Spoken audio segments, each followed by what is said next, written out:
Pag-ingatan ninyong hindi pakitang tao lamang ang paggawa ninyo ng mabuti. Kapag ganyan ang ginawa ninyo, wala kayong matatamong gantimpala buhat sa inyong amang nasa langit. Kaya nga, kapag naglilimos ka, huwag mo nang ipag-ingay pa na gaya ng ginagawa ng mga mapagkunwari. Naglilimos sila sa mga sinagoga at sa mga lansangan upang sila'y mapuri ng mga tao. Sinasabi ko sa inyo, tinanggap na nila ang kanilang gantimpala. Sa halip, kapag naglilimos ka, huwag mo nang ipaalam ito sa pinakamatalik mong kaibigan. Gawin mo ng lihim ang iyong paglilimos, at ang iyong amang nakakakita ng kabutihang ginagawa mo ng lihim, ang siyang magbibigay ng gantimpala sa iyo. Kapag nananalangin kayo, huwag kayong tumulad sa mga mapagkunwari. Mahilig silang manalangin nakatayo sa mga sinagoga at sa mga kanto upang makita ng mga tao. Sinasabi ko sa inyo, tinanggap na nila ang kanilang gantimpala. Ngunit kapag mananalangin ka, pumasok ka sa iyong silid at isara mo ang pinto.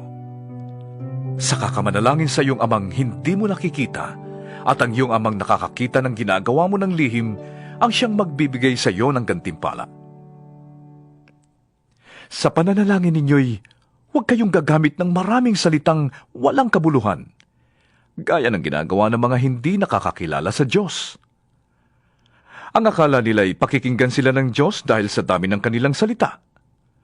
Huwag ninyo silang tutularan. Alam na ng inyong Ama ang inyong kailangan bago pa ninyo ito hingin sa Kanya.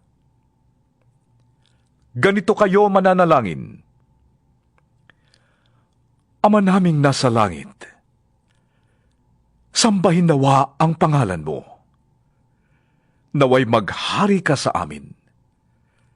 Sundin nawa ang iyong kalooban dito sa lupa tulad ng sa langit. Bigyan mo kami ngayon ng aming kakainin sa araw-araw. At patawarin mo kami sa aming mga kasalanan, tulad ng pagpapatawad namin sa mga nagkakasala sa amin. At huwag mo kaming hayaang matukso, kundi iligtas mo kami sa masama. Sapagkat kung pinapatawad ninyo ang mga nagkakasala sa inyo, patatawarin din kayo ng inyong Amang nasa langit. Ngunit kung hindi ninyo pinapatawad ang mga nagkakasala sa inyo, hindi rin kayo patatawarin ng inyong Ama.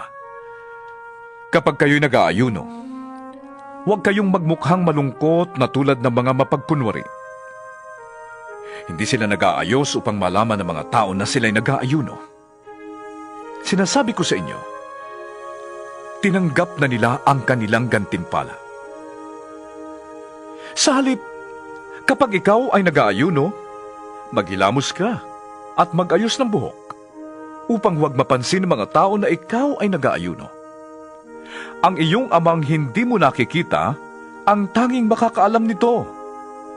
Siya na nakakakita ng ginagawa mo ng lihim, ang siyang magbibigay ng gantimpala sa iyo.